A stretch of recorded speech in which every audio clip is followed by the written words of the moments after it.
Hey, Real Estate 360 Tours. Thanks for joining. This is a Q&A session, but to kind of mix it up a bit because it's only me on here. I'm just going to do a bit of gaming. If you've got any cybersecurity questions for me, just let me know. They don't actually have to be cybersecurity questions. Actually, if you've got any other questions, then yeah, do just drop them in the chat. Oh, Kent. Oh, what's up, Kent? Real Estate 360 Tours. Is that's your handle? Is it? Thanks for joining, Kent. Again, if you do have any questions, you can still drop them in the chat. But Kent from our SOC Plus community, great member in there, to be fair. You're always putting really amazing projects and you're always active in that cybersecurity security community.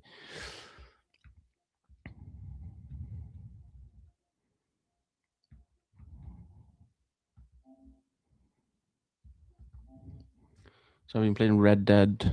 Can't display. Go to. Can't see.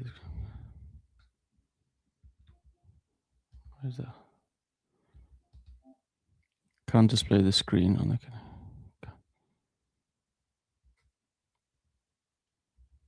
Oh, guess I can't stream that then.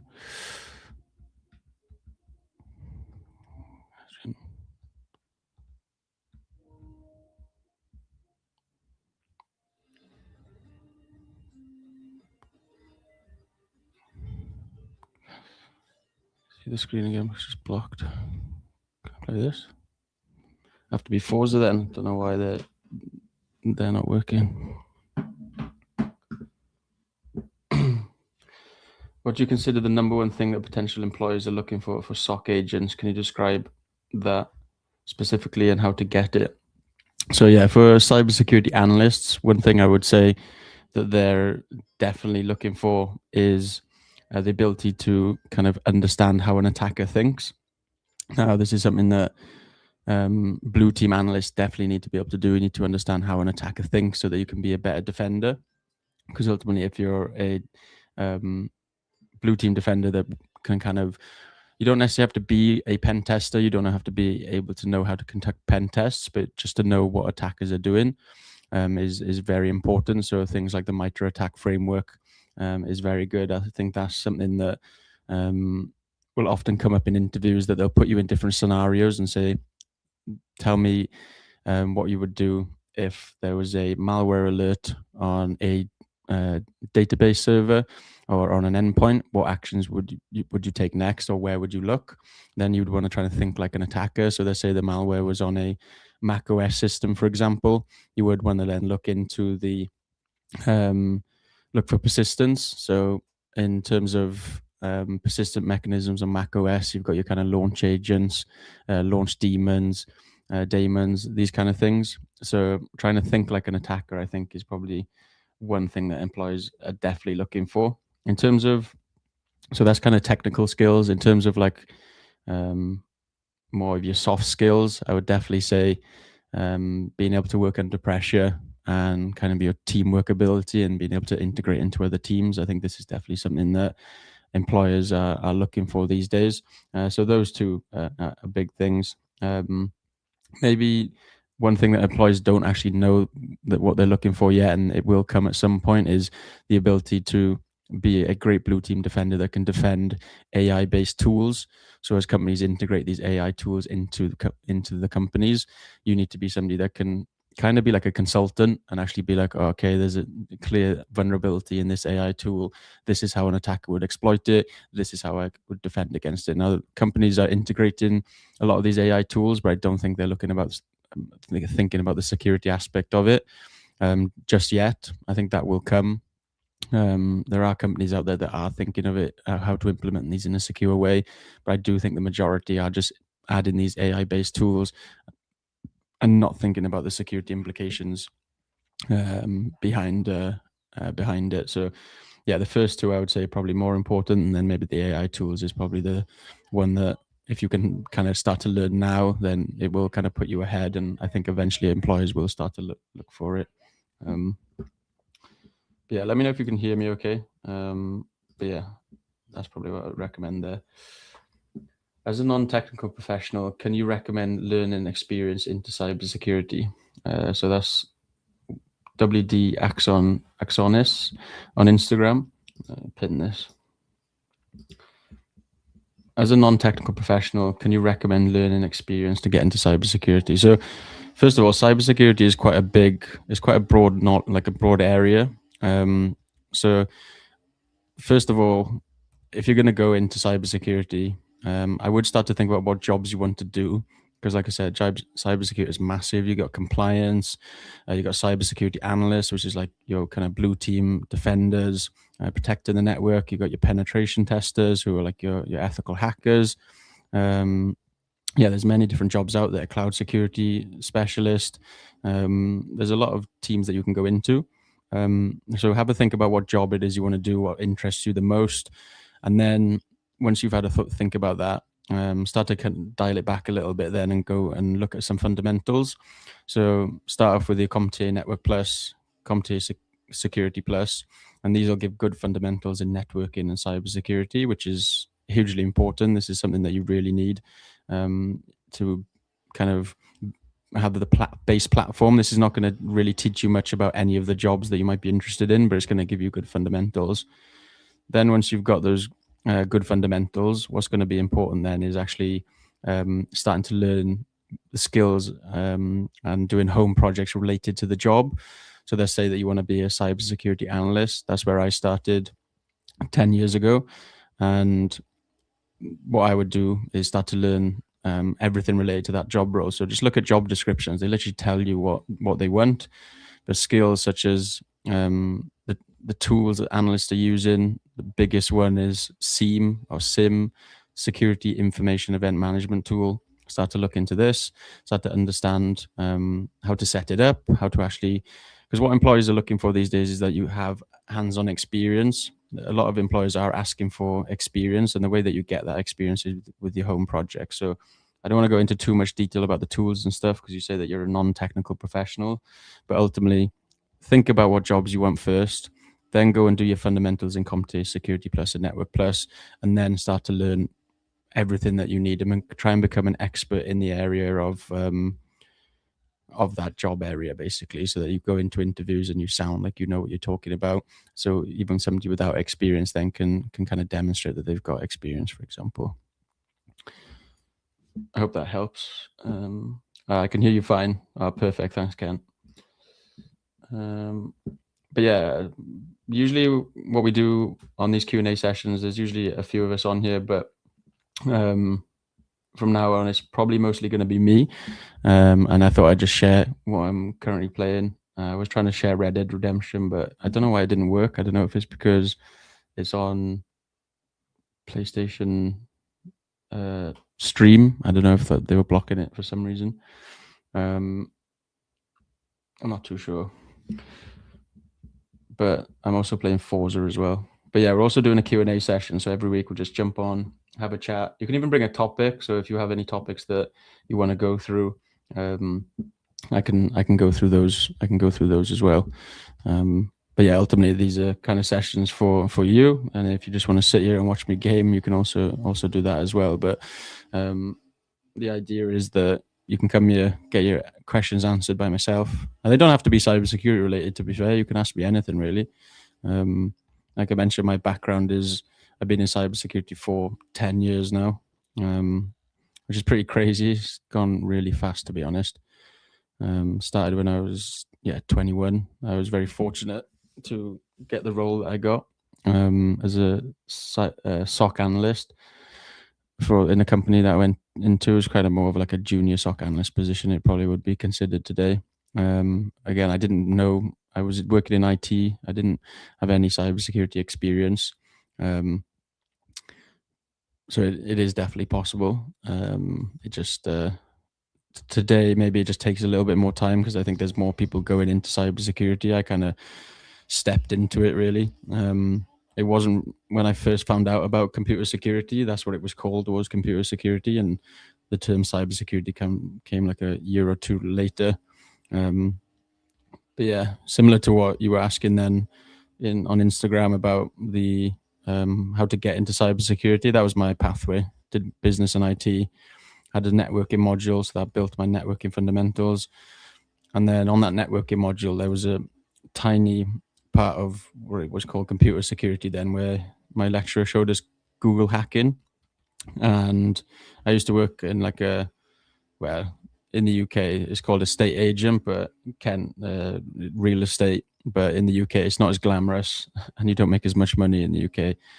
But I was just doing like admin work, so I put in their website, and it returned all of the customers' data and personal information, and which houses they just purchased and things like this. So I shared this with the company, and they were willing for me to do like a penetration test on their network to kind of uncover more vulnerabilities.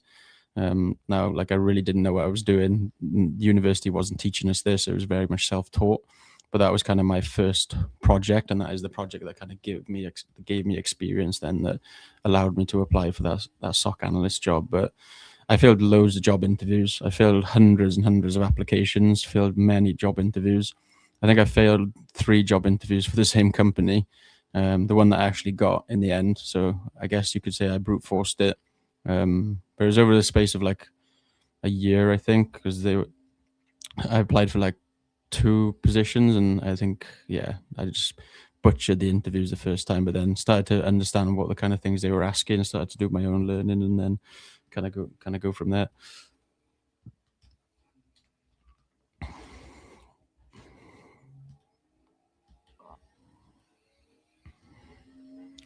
Yeah, don't judge my driving skills on my cybersecurity knowledge, because I don't know. I actually think my driving skills might be better, but who knows? See if we have any other questions. So yeah, this is a Q&A session. Greetings from sunny Portugal. I'm very jealous. It's non-stop raining in Wales. We've actually had quite a lot of floods, so I'm jealous of your sunshine from Portugal. Any other questions? Much appreciated. Yeah, you're most welcome, Axodonis. I think that is usually the best pathway for most people to go down. So, question on YouTube: what are some of the questions you would ask in an interview for a position of a SOC analyst company that would be important to the company? So, the interviews that I've done, I haven't done interviews for a while now, but I have done interviews. Robbie and Vaughan tend to do more interviews than myself, but when I've done them, the questions that I tend to ask, which I think are the most important, are the scenario-based ones, like I was talking about. So putting people into certain situations. So, like I said, if there was if a malware alert triggered on a endpoint, what steps would you take? These are the kind of things that I want to see what people can do. Like, I want to try and understand their knowledge in that area, if that makes sense. Like, how would you actually perform the job? Because the old interviews used to be like, what's TCP? What's a brute force attack? There might still be some interviews that do that, but to be honest, I don't know. I don't see much benefit in that, because I want to see if the person can do the job, and whether they get the answers incorrect, or they maybe, obviously, if they don't have experience, how would they be able to kind of answer these questions? I just kind of want to see if they give it a go at least. But you can get experience in these areas. Like I said, the MITRE ATT&CK framework can give you some good pointers of what to do, how to detect malicious activity at certain stages of the kill chain, for example, or different phases that an attacker will take. So the most important questions for me will be, behavioral situation questions like that. What would happen if a company, say there's a highly sensitive production database has been compromised, and there's no backup? Would you take that database offline straight away? In that kind of situation, there's a bit of thinking going in, because it's the only production database. You have to be very careful, and you can't just take it offline, because it could result in the company going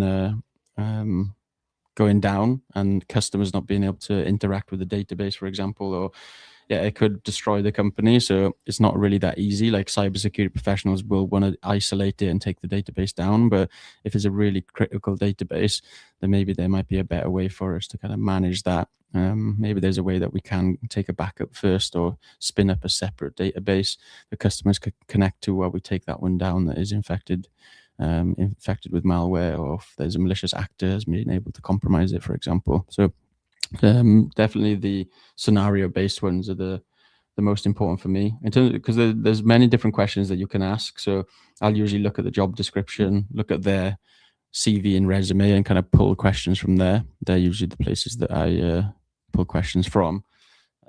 But there's, like I said, behavioral questions. You could go. There could be thousands of questions, but the things that we could teach and what I speak about with the students that I mentor is, yeah, get ready for behavioral based questions because they're the ones that I will ask.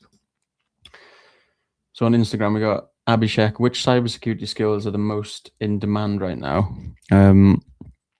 So again, like I said, cybersecurity is a broad term. There's a lot of jobs within the cybersecurity umbrella, but in terms of the skills that are most in demand, I think things like cloud security, understanding how to secure the cloud, how to monitor cloud infrastructure. So, for example, AWS for malicious activity and actually respond to those attacks. So, I guess you would say they're cloud security and instant response. I know DevSecOps is quite a big area, so that's probably more your kind of engineering, but you could still consider it cybersecurity as well. DevSecOps AI, so like I said earlier at the start of the stream, building out these AI systems securely. I think there's also, like I mentioned, the blue team cybersecurity, AI defense knowledge. I think that's hugely important. So learning how to secure these AI tools, but also understanding how an attacker could breach a lot of these AI tools, because there's a lot of sensitive data being integrated into these AI tools now. So we're going to need to understand not only how to secure them, but understand how attackers are actually compromising them, and then actually how to respond to them and contain potentially an incident that is involving an AI system, for example. So if a company's got an AI chatbot and it is possible to force it to reveal sensitive information. So they say this AI chatbot is connected to all internal documents when it shouldn't be. It should only be restricted to what customers can access. Somebody could say in that AI chatbot, show me the financial records for this company over the last 30 days. And if it's got access to that data, there is a chance that it could return it to somebody public facing. So yeah, I would say that securing AI tools, I think, is a hugely important skill that is coming through. But cloud security, I think, is another big one as well. Other cybersecurity skills, which are the most in demand. Yeah, I would say definitely probably cloud security, AI, instant response. That I think, even with the adoption of AI and different artificial intelligence tools like ChatGPT, I think it isn't quite. I don't think it's going to be possible to be able to perform instant response. So, instant response is when they say that a SOC analyst has detected a malware alert that is confirmed to be an attacker in the network. It would then be escalated to the instant response team to try and contain it and actually clean that up to try and prevent reduce the overall impact to the breach itself. So yeah, I think instant response is which is what I do now. Actually, I'm an instant response analyst.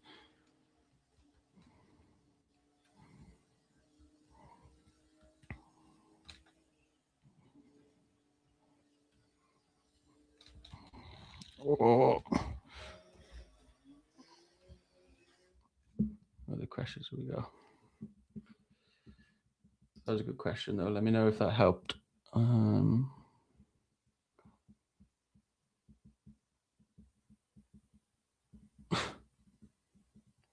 I can't repeat that one. But yeah, this is a Q&A session. So anybody's got any questions for me, cybersecurity Q&A. I'll be doing this every week, every Monday, and probably gaming at the same time. So you don't just have to listen to me ramble on all the time. You can actually watch me do something. You don't even have to ask me questions if you don't want to. I know some people just like to lurk. Can I send you my resume for review? So that's on Instagram. Yeah. So man Majal. If you go, you're on Instagram right now. So wherever you're watching this, really. So if you're on YouTube, The link will be on my profile and on Instagram as well. There should be a link on the Instagram profile that will take you to my free community. And it's not just mine. We have a team called Empirical Training who help people get into cybersecurity, but we do have this free community. If you send me a message on that in that free community, link your attach your resume or CV in a message, and then what I'll do is I'll have a look at it for you and see how we can help. But I'm interested to know what you're doing at the moment. See where you currently are and where you're trying to get to, because maybe you might need more than a resume review. But I'll definitely have a look at it for you. Another good question. Ken, you got some great questions here, to be fair. Another question from YouTube. If you didn't have any certifications, what would be your first 3 certifications that you would look at taking for a SOC analyst position? So definitely Network Plus and Security Plus. And then I would probably have a look at I think it's AZ900. Is that let me just Google it to make sure. It's the Microsoft certification. I don't know if it's the is it AZ900? No, the AZ900 is still good. So it's related to Microsoft Azure fundamentals, but there's the other one. Is it SC900? No, that's compliance. They've got, I'll find it for you, Microsoft certified analyst cert.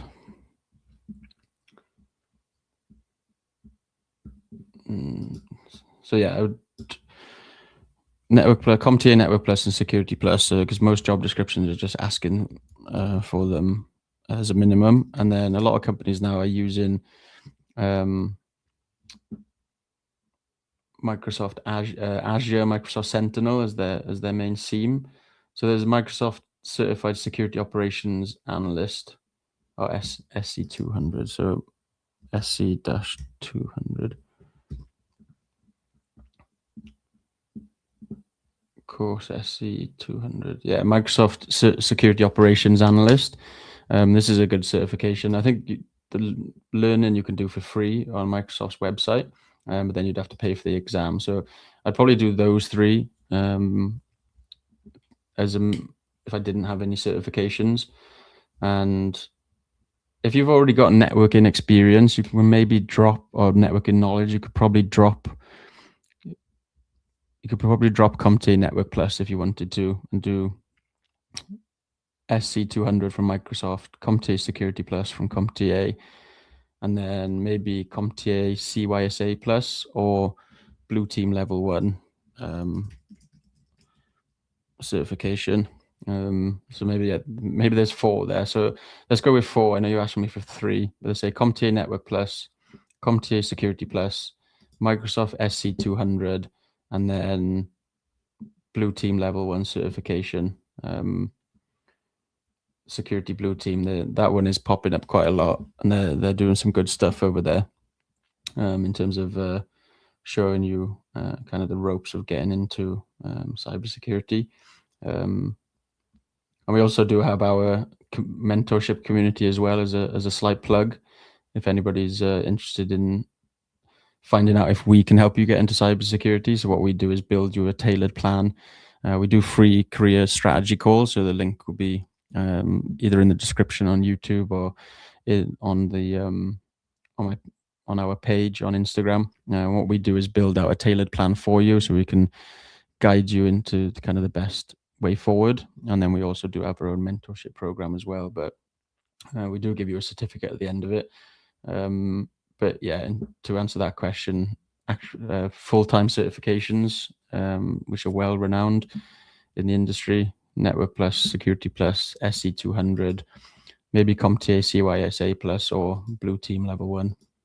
So yeah, maybe I gave you 5 there, Ken, so maybe more than you wanted.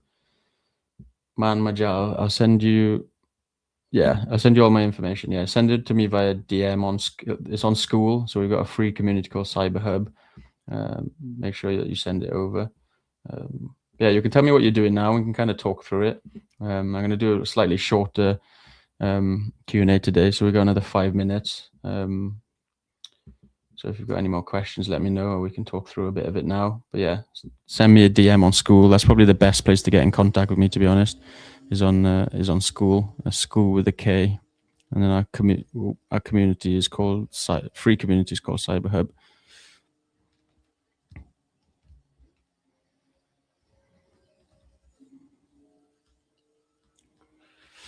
Yeah, I'm doing a slightly shorter Q&A today because I've got some revision I'm doing for my own certification actually, which is not my personal one that I've created, but one that I'm going through, which is the SANS GEIC, I think, or so I can't remember what. It's the SANS 608, which is the instant response. It's an instant response and kind of threat hunting certificate. And while I'm going through it, I'm like making some notes, and I even talk about that in the free community as well to kind of continue sharing the knowledge that I'm learning as well. And these certifications are quite expensive. The SANS is the governing body, and they're about $8,000 to get the course, and then the exam is like $1,000. So they're very expensive. Thankfully, the company I'm consulting for is willing to pay for it, and I've been quite lucky before that. When I first started in cybersecurity, a company put me through one as well. If you can get those certifications, to be honest, they're like gold dust if you have those on your resume and on your CV. They're called SANS certifications. But like I said, I'm going through the 608 now. It's really good so far, and like I said, I'm sharing some of my knowledge in the community. Obviously, I'm not sharing a direct slides or anything from that certification, but just a lot of my notes that I'm going through. So if you want to see that as well, then the free community is the place to be.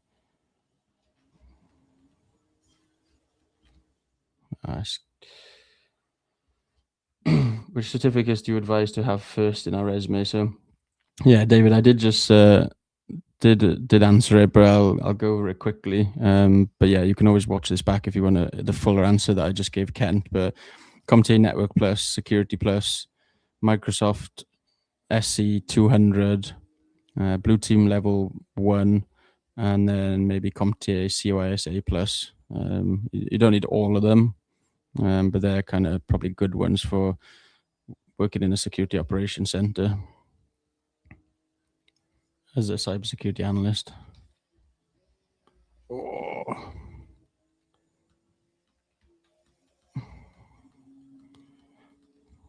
It's quite hard talking and driving. I don't know how they do it on Top Gear.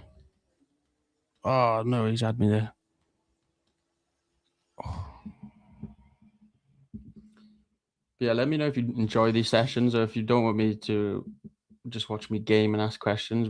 I can always do something else, but this is the kind of format that I've come up with, because we often used to do it with more of us just chatting, and then we've decided to kind of split it for me, and then the others are going to focus on more of the mentorship side in our community. Which cybersecurity specialization would you recommend for beginners? I think the best one for beginners is the role of a SOC analyst or cybersecurity analyst, or some kind of blue team style role. Again, there's not cybersecurity isn't really a beginner industry, and I think that's something to remember. That there's no real entry level jobs, but you can put yourself in a position, and we've been proven to do that over the last year. I think it's up to 11 or 12 people now that I've personally worked with, and my team's been working with, that has helped people land jobs without any previous experience. But how you do that is that you need to learn the skills for these kind of mid-tier jobs. We've managed to get people jobs who got no experience, and the company's been asking for 3 years worth of experience. So it definitely is possible, but it just means there is a lot more learning that goes into it. So just keep that in mind. But it is possible. But what I've been seeing is the kind of cybersecurity analyst role. That's the one that we help people get, is because we consider it the more entry level out of them all. But like I said, there's not solely entry level jobs in cybersecurity, I would say. There might be more that come along. You do see junior positions out there, but I wouldn't limit yourself just to junior positions because there's not as many of them. You're better off just learning the skills for those kind of mid-tier roles and just be consistent with applying, and then eventually something will come your way. But yeah, we've just come to what if you already have what happens if you already have business analyst experience? Where I'm not too business analyst in terms of, but I don't actually know what a business analyst does, to be honest. Business analyst, what do they do? Bridges needs and solutions by handling processes, gathering requirements, or recommend data driven. Okay, so it is kind of technical. It's kind of seems like a kind of project, kind of like a project manager, is it?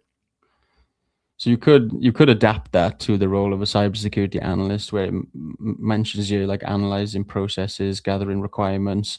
So you could be able to do that in a cybersecurity context, like a cybersecurity consultant, where you're analyzing what the company needs, what tools they have, how to secure them. It mentions here that you often do work with technical teams. Is that something that you do? Because yeah, you probably could adapt that to the role of a cybersecurity analyst. Things, yeah, it's got talks here like documentation, communication. Yeah, mostly what I'm seeing the crossover here is probably more with a business analyst would be like a cybersecurity consultant, or maybe even like a cybersecurity project manager that you go into a company and help them build out their tooling and their systems. That's definitely something that you probably could cross over with. The role of a cybersecurity analyst, I wouldn't say there's a lot that you're doing the similar there, but there's always things that you can use as transferable skills to kind of cross over. But yeah, if you are working in a technical role already as a business analyst, then yeah, you probably would be able to shift it over into a cybersecurity analyst, but it would still come with the learning required. Do you know mock? So on YouTube, do you know mock load dit? I'm not sure what you mean by that. Mock load dit. Mock load dit likely refers to load testing using mock services or generating a mock Active Directory database. No, this is the first I've heard of this, to be honest. Mock load often means using a simulated version of a system to test an application in performance. Oh, it's a bit like a sandbox, is it? I've never heard the term mock load, but I have used sandboxes to like analyze malware and things like that. But yeah, I see software development. So yeah, that's not something I've done too much of, to be fair. But yeah, we come to the end of the stream now. Next week I'll be back. So I'm going to try and do these every Monday, 8 p.m. UK. Like I said, I've got a free cybersecurity community as well that you can join wherever you're watching this. Link in the description or link on the Instagram page. We've got some free fundamental courses in that community as well, if you wanted to come and chat and go through some fundamental courses in there. But every week what I'm going to do is just kind of stream while I'm gaming, do a Q&A session, and then we'll kind of see how it goes. But if you want any other formats, just let me know. But again, yeah, I appreciate all the questions. Yeah, thank you, Kent. Really appreciate you being in the community and asking a lot of these great questions today. And everybody on Instagram as well. Thanks for your time. So yeah, I'll see you next week. Have a good one and take care.